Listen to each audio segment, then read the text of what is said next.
Nah, yang jadi akar masalahnya ini, apakah perbedaan kita dengan Syiah ini masalah usul atau masalah furu'? Nah, ini banyak orang yang ragu. Perbedaan kita masalah usul. Itu dia rukun imannya. Coba tengok baik-baik rukun imam Ahlus Sunnah dengan rukun imam Syiah. Nah, itulah yang nomor 3, ada namanya al-imamah, beriman kepada imam yang 12. Siapa yang tak beriman kepada imam 12, maka itu yang dikatakan Syekh Ali Jum'ah, ada rukun al-imamah. Dan ketika salah satu tokoh kita dituduh, kamu Syiah? Tidak, kata dia, saya tak Syiah. Saya tak percaya kepada imam yang 12. Mana mungkin saya Syiah? Susah berdialog. Kenapa susah berdialog? Karena taqiyah tadi. Maulaya salli wa sallim daiman abada ala habibika khairil khalqikum. Menyikapi khilafiyah antar mazhab. Yang kedua, menyikapi masalah Syiah. Saya mengutip pendapat Syekh Ali Jum'ah, mufti Mesir yang dulu. Ketika beliau ditanya, Syekh, di mana letak persimpangan kita dengan Syiah? Kata Syekh Ali Jum'ah, ada 5 yang kita tak bisa bersatu. Jadi saya selalu mengutip, tidak ijtihad saya. Pertama, masalah Al-Quran. Kata mereka Al-Quran itu yang asli dipegang oleh Al-Qaim. Belum turun lagi dia, imam yang ke-12 yang sedang berada di Sirdap. Nah, ini yang selalu jadi masalah. Kalau memang Quran itu yang sekarang tidak asli, tidak original, kenapa mereka MTQ pakai Quran yang ada sekarang? Kan itu yang jadi masalah. Itu ada dibahas dalam kitab mereka. Kata mereka, sebelum Quran yang asli itu ada, maka yang KW ini kita pakai aja dulu. Nah, ada kata mereka. Yang kedua, rukun iman. Rukun iman itu ditambah beriman kepada imam yang 12. Setelah Nabi SAW meninggal, maka ada imam 12, Sayyidina Ali. Meninggal Ali digantikan Sayyidina Al-Hasan, meninggal Hasan digantikan Sayyidina Al-Husain, meninggal Husain digantikan Sayyidina Zainal Abidin bin Ali, meninggal Zainal Abidin digantikan oleh Imam Muhammad Baqir, Muhammad Baqir meninggal digantikan oleh Ja'far Shadiq, Ja'far Shadiq meninggal digantikan Musa Al-Kazim, Musa Al-Kazim meninggal digantikan oleh Ali Ridha, Ali Ridha meninggal, sampailah imam yang ke-11. Setelah itu baru Muhammad yang terakhir bin Askari, imam yang ke-12. Imam yang ke-12 itu belum lagi turun. Siapa yang tak beriman kepada imam 12, maka kafir dia, halal darahnya. Yang ketiga, bahwa mereka meyakini apa yang disebut dengan taqiyah. Taqiyah itu menyembunyikan identitas. Ketika kebetulan di sini banyak NU, ngaku NU. Banyak Muhammadiyah, ngaku Muhammadiyah. Kebetulan nanti sudah muncul banyak Syiah, baru ngaku Syiah. Macam Jalaluddin Rahmat dulu, dia tak ngaku Syiah. Pas ditanya, kamu Sunni apa Syiah? Saya Sunni. Sekarang sudah banyak Syiah, kamu Sunni? Syiah. Kalau kebetulan sama banyaknya, kamu Sunni apa Syiah? Susi, gitu dia. Susi itu Sunni Syiah. Nih. Kemudian yang keempat, ada namanya bada. Diambil dari kata bada ya bedu. Bada ya bedu, baru kelihatan. Ya bedu annaka taghdab, kelihatannya kamu marah. Sebelumnya tak marah, sekarang marah. Jadi menurut mereka Tuhan tak tahu apa yang terjadi. Tuhan menciptakan alam terkembang, setelah itu dia tengok saja, dia pun tak tahu apa yang akan terjadi. Makanya gara-gara teori bada ini muncul nasakh mansukh. Tak tahu Tuhan apa yang terjadi, maka sampai hukum itu 2 kali 3 berubah. Nasakh, nasakh, nasakh, gara-gara dia tak tahu. Lalu kemudian mereka pula meyakini apa yang disebut dengan bahwa ada namanya mut'ah. Mut'ah, nikah kontrak, itu kan pembahasan fikih Pak Ustaz. Tidak, nikah kontrak bagi mereka adalah akidah. Makanya ada seorang mahasiswa menulis nikah kontrak. Kata dosen, ini salah ente bahas nikah kontrak kok akidah. Nikah kontrak ini fikih. Kata si dosen, dalam hati saya ini dosennya tak paham, mahasiswanya lebih paham. Jadi sebenarnya Anda adalah apa yang Anda baca. Nikah kontrak dalam Syiah itu bukan fikih, tapi dia akidah. Karena siapa yang tak mau nikah kontrak itu tidak diakui akidahnya. Itu salah satu yang menariknya Syiah. Menarik juga. Menarik. Ini masalah ikhtilaf kita antara furu' dan usul. Jadi ada sebagian orang kata dia tak ada ikhtilaf-ikhtilaf itu dalam Islam. Tak ada ikhtilaf itu. Pokoknya asal berbeda sama saya kafir. Ini tak bisa. Karena ada ikhtilaf antara Hanafi dengan Maliki, Maliki dengan Syafi'i, Syafi'i dengan Hanafi. Ini ada ikhtilaf. Tapi ada ikhtilaf yang mazmum yang tak bisa kita ikhtilaf. Masalah usul. Bahwa tadi kita subuh sama-sama sholat subuh, ya. Tapi ada sholat subuhnya yang pakai kunut, ada yang tak berkunut. Ada yang bismillahnya jahar, ada yang bismillahnya sir. Ada yang pakai usolli, ada yang tak pakai usolli. Ada pakai sayyidina, ada tak pakai sayyidina. Itu furu'. Tapi kita semuanya sholat subuh. Yang jadi masalah ada kelompok yang tidak sholat subuh. Ini yang jadi masalah.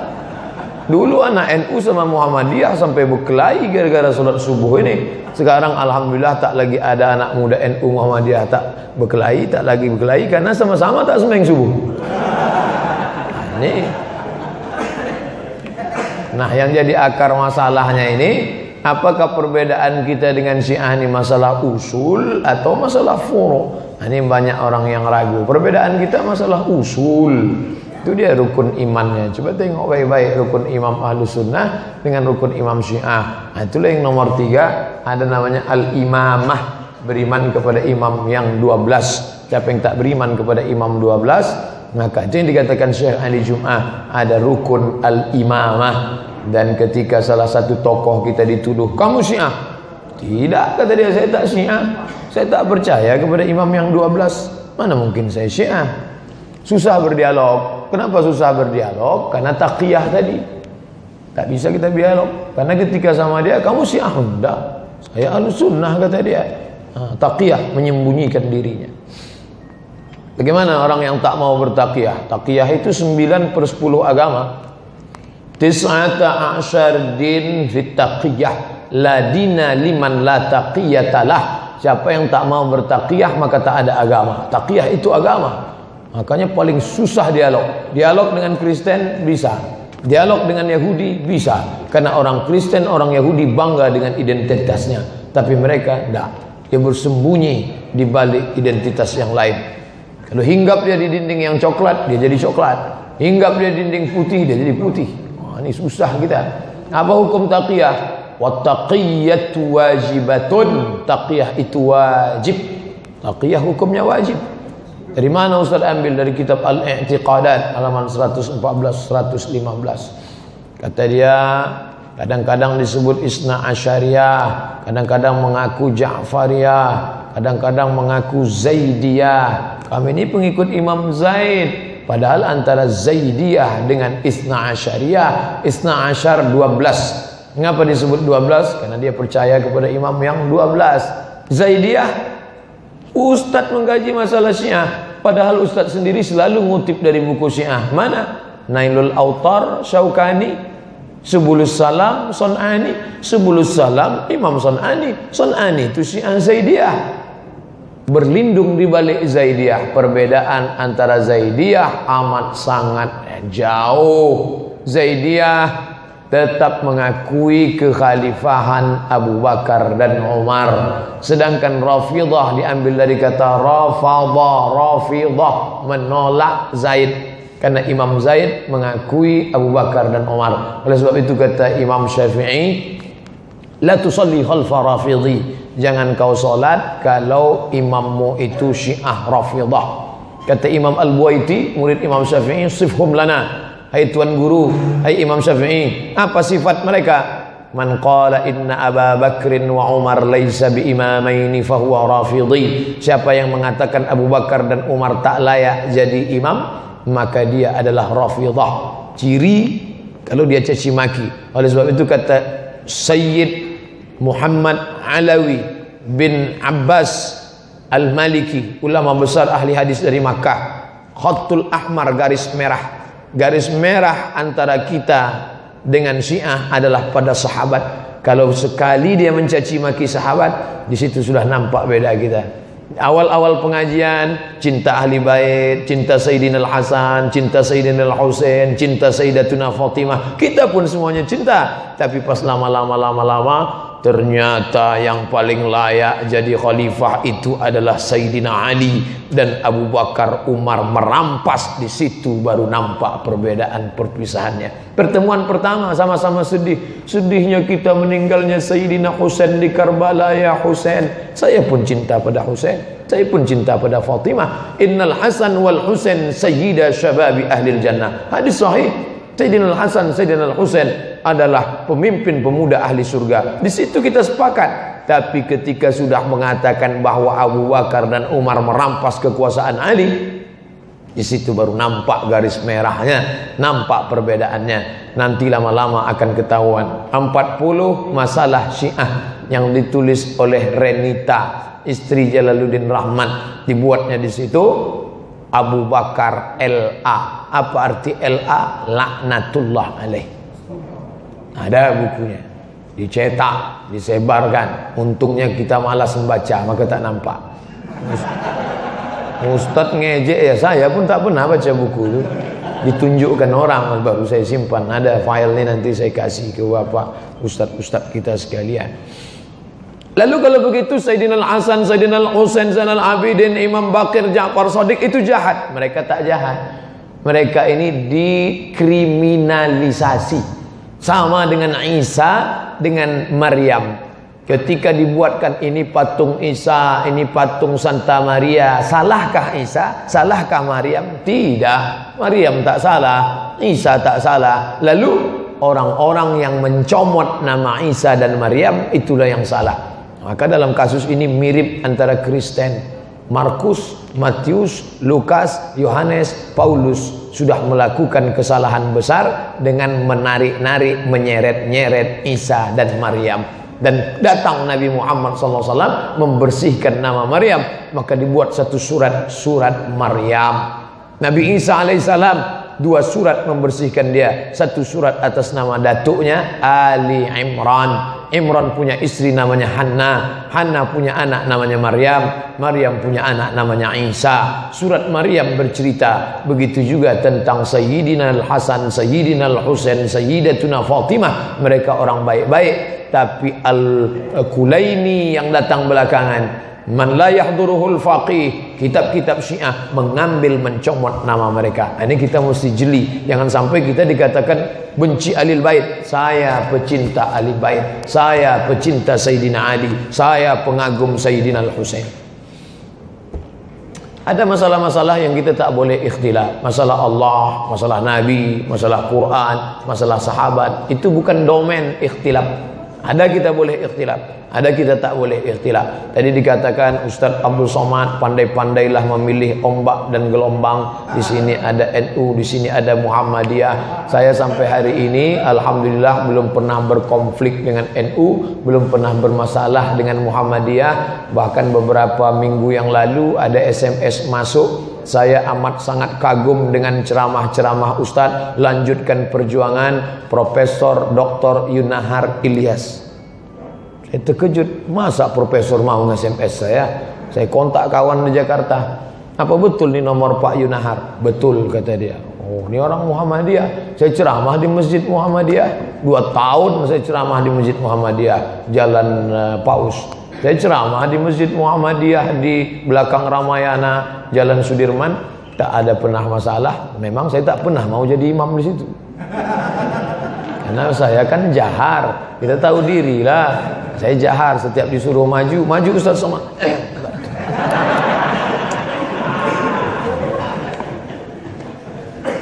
Masalah melecehkan Nabi SAW. Sampai-sampai apa kata mereka? Nabi Muhammad itu kata dia masuk surga, tapi kemaluannya masuk neraka.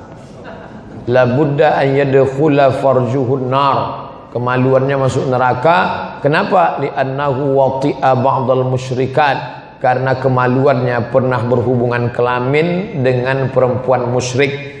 Yang dimaksudnya perempuan musyrik adalah anak Abu Bakar yaitu Aisyah dan anak Umar yaitu Hafsah. Kita taklah sampai hati kita mengatakan ini tak baik sama sekali. Imam 12 lebih mulia. Wa kaunu a'immatina afdal. Imam yang 12 itu lebih utama min sairil anbiya, daripada nabi-nabi. Huwallazi la yartabu fih. Ini pengetahuan yang mesti diyakini. Dari mana kitab ini? Biharul Anwar Al-Majlisi juz 26 halaman 297. Inna min darurati madhhabina, di antara yang paling urgen, penting dalam mazhab kami, anna li a'immatina maqaman, imam-imam kami memiliki kedudukan la yablughuhu malakun muqarrabun, tak bisa dicapai oleh malaikat, wala nabiyyun mursalun, tak bisa dicapai oleh nabi dan rasul. Kitabnya Al-Hukumah Al-Islamiyah karya Imam Khomeini yang mendirikan revolusi Iran, halaman 52. Nabi Muhammad pernah keluar rumah, yang sebelah kiri dalam bentuk PDF, itu sebelah kanan bukunya, terjemahannya. Jadi saya berdasarkan ada fakta data, bukan ngawur. Mana kitabnya? Tuh, nama kitabnya Al-Kafi. Al-Kafi ini semacam Sahih Bukhari bagi kita. Mereka tak pakai kutub sittah, Bukhari, Muslim, Abu Dawud, Nasai, Tirmizi, Ibnu Majah, tak pakai. Yang mereka pakai adalah Al-Kafi, man la yahduruhul faqih, dan beberapa kitab lainnya. Dalam kitab Al-Kafi katanya Nabi Muhammad pernah keluar rumah tidak pakai baju, naik kuda. Saya saja sampai sekarang tak pernah keluar rumah tak pakai baju. Andai saya datang kemari pakai baju kaos oblong, pakai celana jeans, tak salah. Siapa yang bilang haram pakai kaos oblong, celana jeans? Tapi ada kepantasan, layak tak layak. Andai saya begitu, pasti Pak Ketua PMB dan Pak Ketua MUI berbisik ke panitia, tolong Ustaz tu lain agaknya gaya. Ini Nabi Muhammad sallallahu alaihi wasallam keluar rumah pakai ditulisnya di situ, tulisannya ariyul jismi, ari telanjang, jismi bertelanjang tubuh, penghinaan pada Nabi sallallahu alaihi wasallam. Keyakinan terhadap Al-Qur'an. Ini Al-Qur'an. Kitabnya Masabihul Anwar, penulisnya Sayyid Abdullah Shibr, halaman 295. Saya bacakan teks Arabnya. Bi annal Qur'an alladhi unzila 'alan nabi, Quran yang diturunkan kepada Muhammad, aksar mimma fi aidina, lebih banyak, lebih tebal daripada yang ada di tangan kita sekarang. Apa maksudnya? Qad usqita minhu syai'un, sudah banyak yang dibuang. Katsiru ma kama dallat alaihi al-akhbarul mutawafirah allati kadat at-takuna mutawatirah, hampir mutawatir. Ahad, satu rawi gharib, dua rawi aziz, tiga rawi mutawatir, 4, 5, 10, 300 mutawatir, hampir mutawatir menurut Syiah, bahwa Quran yang ada sekarang tak sempurna. Kadat antakuna mutawatirah menurut Syiah. Kalau satu kitab aja boleh jadi salah. Ini kitab kedua. Apa kata kitab yang kedua? Nama kitabnya Mir'atul Uqul, nama penulisnya Al-Majlisi. Fal khabaru sahihun, khabarnya sahih, la yakhfa, tak bisa lagi disembunyikan. Anna hadzal khabar wa katsirun minal akhbar as-sahihah sarihah fi naqsil Quran, bahwa Quran itu sudah dikurangi, wa taghyirihi, sudah terjadi perubahan. Quran yang ada sekarang kurang dan sudah diotak-atik. Yang mengotak-atiknya siapa? Abu Bakar, Umar dan Utsman. Jadi jangan heran kita kalau nanti ada jamaah, Pak Ustadz, menurut saya tak original Quran ini. Udah tahu kita sumbernya, pasti dari sana kan. Ini kitabnya udah kami kaji itu kemarin. Sampai-sampai kata mereka ayat itu ada yang salah. Kita selama ini baca ayat wa kadzalika ja'alnakum ummatan wasata. Kata dia ummatan itu sudah dipreteli oleh sahabat. Yang betul itu bukan ummatan tapi a'immatan. Apa beda ummatan sama a'immatan? A'immah imam-imam. Wa kadzalika ja'alnakum a'immatan. Begitulah kami jadikan kalian imam-imam. Datang Abu Bakar, Umar, Utsman, dirobahnya imam-imam jadi umat. Jahat Abu Bakar itu kata mereka. Nih, nama kitabnya Masyariqus Syumus Ad-Durriyah. Apa kata dia? Walhasil, kesimpulannya, fal akhbaru min tariqi ahlil bait, menurut khabar hasil sahih dari ahlil bait menurut mereka katsirun illam takun mutawatirah ala anna al-Qur'an alladhi bi aidina laisa huwal Qur'an bitamamihi. Quran yang ada di tangan kita sekarang bukanlah Quran yang sempurna. Nanti bahan nih saya kasih ke panitia supaya bisa bapak-bapak baca ulang balik, karena kita baca selintas saja. Ini namanya tafsir Al-Quran, ditulis oleh Al-Faid Kasani. Itu pun juga mengatakan Quran yang sekarang. Saya hanya ingin menyatakan ungkapan Syekh Ali Jum'ah tentang yang 5 tadi. Ini dia. Jadi Syekh Ali Jum'ah bukan ngawur. Kenapa Ustaz kutip Syekh Ali Jum'ah? Beliau guru kami di Al-Azhar Mesir waktu kuliah, Syekh Ali Jum'ah, mantan mufti Mesir. Beliau yang mengatakan, maka saya ikuti pendapatnya. Mazhab dia Syafi'i, akidahnya Asy'ari, sama dengan kita. Wa indana mushaf, kami punya mushaf, nama mushafnya mushaf Fatimah. Satu mushaf itu tebalnya 3 kali lipat dari yang ada sekarang. Nama kitabnya Al-Kafi, ditulis oleh Al-Kulaini. Al-Kafi ini bukan kitab emperan kaki 5. Al-Kafi ini adalah kitab induk, sama macam Sahih Bukhari dalam Ahlus Sunnah wal Jamaah. Ada lagi namanya kitab Mir'atul Uqul. Sudah berapa kitab? Hampir 10 kitab yang dapat saya, belum lagi yang lain-lain yang mengatakan Quran tak sempurna, Quran sudah diotak-atik, Quran sudah dirubah, sampai-sampai ayat kursi itu pun kata dia tak asli. Saya bacakan ayat kursi yang asli menurut Syiah. Allahu la ilaha illa huwal hayyul qayyum la ta'khudhuhu sinatun wa la nawm lahu ma fis samawati wa ma fil ardi wa ma bainahuma wa ma tahta thara alimul ghaibi wasyahadatir rahmanir rahim man dzal ladzi yashfa'u. Ada yang dibuang oleh ahlu sunnah. Ahlu sunnah ini banyak membuang-buang kata dia. Itu kan dulu. Nah, itu susahnya berdialog. Kalau dialog kita kata dia, nah itu kan Syiah dulu. Syiah yang sekarang udah baik-baik. Syiah sekarang ini Syiah garis lurus. Abul Qasim Al-Khu'i. Al-Khu'i itu imam Syiah. Dia punya murid namanya Ali Sistani. Al-Khu'i punya murid namanya Ali Sistani. Ali Sistani masih hidup di Irak. Ayatullah. Di dunia ini ayatullah tak boleh kecuali 5. Dan ayatullah itu tidak ada mubesnya, tak ada munasnya sampai mati. Ayatullah kalau mati satu ganti satu, mati satu. Jadi tak ada pengangkatan, pengunduran diri, tak ada. Ayatullah Ali Sistani punya guru namanya Abul Qasim Al-Khu'i. Apa kata Al-Khu'i? Ini induknya. Al-Khu'i, apa kata dia? Illa anna kasratar riwayat, banyak riwayat-riwayat turisul qat'a, yang meyakini secara qat'i bisuduri ba'diha anil ma'sumin. Riwayat itu berasal dari imam yang ma'sum. Wala aqalla minal itmi'nan bidzalik, kita mesti menerimanya dengan tenang.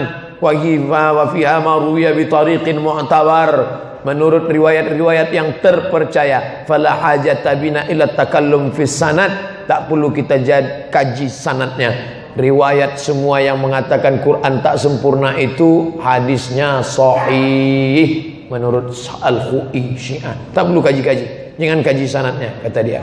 Nama kitabnya Al-Bayan fi Tafsiril Quran, Abul Qasim Al-Khu'i. Itu kan Syiah yang di sana. Syiah yang di sini kan tidak. Pokoknya berdebat sama dia berkelit macam belut licin. Ini Syiah, itu kan yang dulu. Ini itu kan yang di sana, yang di sini kan tidak. Nah, bagaimana yang di sini? Ini dia. Al-Quran yang ada saat ini sudah tidak orisinil karena sudah dirubah-rubah oleh sahabat Nabi, utamanya Utsman bin Affan. Al-Quran yang diyakini Kiai Tajul Muluk dan pengikutnya juznya 3 kali lipat, sama saja. Ini Tajul Muluk yang menyebarkan Syiah di Madura.